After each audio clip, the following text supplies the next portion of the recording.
Pensa no silêncio do deserto. Aquele silêncio que é quase ensurdecedor, sabe? Onde o mundo que a gente conhece simplesmente desaparece e só sobra areia e céu. Foi de lá, desse lugar de vazio, que uma voz surgiu. Uma mensagem que não nasceu no conforto dos centros religiosos ou no poder dos palácios, mas no isolamento total, na dependência absoluta de Deus. É essa a mensagem de João Batista que a gente vai analisar hoje. E olha, isso aqui não é só uma frase bonita, um verso poético. Isso é o cumprimento de uma profecia de séculos. É um eco que atravessa o tempo para dizer uma coisa muito clara. A preparação para a chegada do reino de Deus exige que a gente rompa de forma radical com o mundo como ele é. Então, para a gente entender essa mensagem a fundo, o ponto de partida tem que ser o cenário, o deserto. Para João, aquilo era muito mais que um lugar. Era, na verdade, uma declaração espiritual. Pensa bem. Longe dos templos, longe dos palácios, a autoridade de João não vinha de nenhuma instituição humana. Vinha dessa separação total. O deserto esvaziou ele de qualquer autossuficiência. E foi nesse vazio que ele foi preenchido por uma mensagem divina, uma mensagem pura, que não fazia concessões. O deserto foi o que forjou o profeta. E claro, isso traz uma reflexão que é impossível de ignorar. Hoje, num mundo com tanto barulho, com tanta pressão para a gente se encaixar em moldes, onde é que a gente encontra esse deserto? Onde a gente acha o isolamento necessário para conseguir ouvir a voz de Deus e viver com uma integridade real? Essa é a pergunta que a vida de João força a gente a se fazer. Ok, agora vamos para o coração da mensagem dele. João gritava por arrependimento. Só que a palavra original, em grego, tem um peso, uma profundidade que a nossa tradução mal arranha a superfície. Metanoia não é só sentir pena pelo que passou, é uma decisão. Uma decisão consciente de virar o eixo da vida inteira em outra direção. E o mais interessante é que hoje, a psicologia e os estudos de comportamento mostram exatamente isso. Sem uma reconfiguração profunda de mente e de valores, nenhuma mudança dura. João já pregava isso há 2000 anos. A diferença aqui é brutal. O remorso basicamente diz, puxa, que pena que eu fiz aquilo. A metanoia declara, a partir de hoje, tudo vai ser diferente. Um te deixa paralisado no passado, o outro é um chamado para agir. Uma verdadeira revolução por dentro que inevitavelmente vaza para o lado de fora. E como é que se prova que essa metanoia é real? Com frutos. E não são sentimentos, são ações concretas. É praticar justiça com quem está à margem.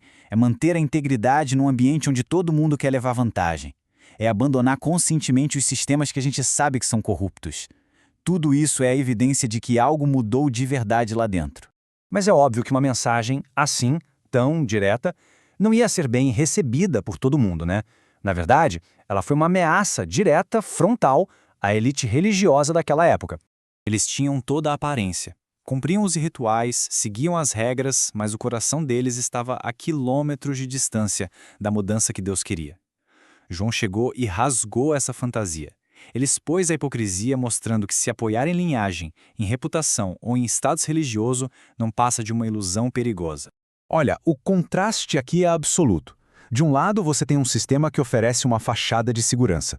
Do outro, um caminho que exige verdade, vulnerabilidade, uma mudança que dói. João estava basicamente forçando todo mundo a escolher, ou a religião confortável, ou a espiritualidade que transforma. Não dava para ter os dois. E quando a gente pensa que a mensagem já chegou no ápice da intensidade, ela sobe de nível. João começa a apontar para algo muito maior, algo que é muito além do que ele mesmo estava fazendo.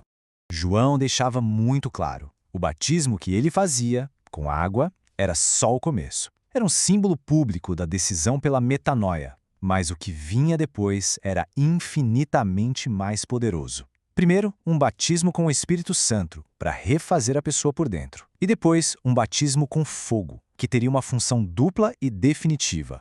A escalada aqui é nítida. A água limpa por fora, o Espírito transforma por dentro. E o fogo? Bom, o fogo testa a essência do que foi transformado, e as consequências são eternas. A mensagem se torna cada vez mais urgente. E agora a gente chega no clímax da pregação de João. Toda essa mensagem de preparação, de mudança, aponta para um evento final, um evento que não dá para evitar. Aqui não existe meio termo, não existe zona cinzenta. A preparação pelo arrependimento leva a um ponto de bifurcação, onde uma separação clara, nítida e definitiva vai ser feita. A metáfora que ele usa é de uma força visual tremenda. O trigo, que tem peso, que tem substância por causa dos frutos da metanoia, é recolhido e guardado. A palha, que representa a vida de aparência, a performance superficial, que é leve e vazia, essa o vento leva e o fogo consome. O que define o destino, no fim, não é a qual religião a pessoa pertence, mas qual é a substância espiritual da vida dela. A mensagem de João encontra seu eco final, sua confirmação, nas palavras do próprio Jesus. Essa separação não é algo passageiro, o veredito é final. E o castigo não é deixar de existir, mas uma separação consciente e eterna, da mesma forma que a vida prometida é consciente e eterna. A escolha feita aqui, ela reverbera para sempre. No final das contas, a voz que veio do deserto nos deixa com essa verdade inescapável. O caminho é preparado pela mudança, pela coragem de se afastar do que é corrupto e buscar uma autenticidade radical. Mas é a decisão, a sua decisão, de trilhar esse caminho ou não, que sela o destino final.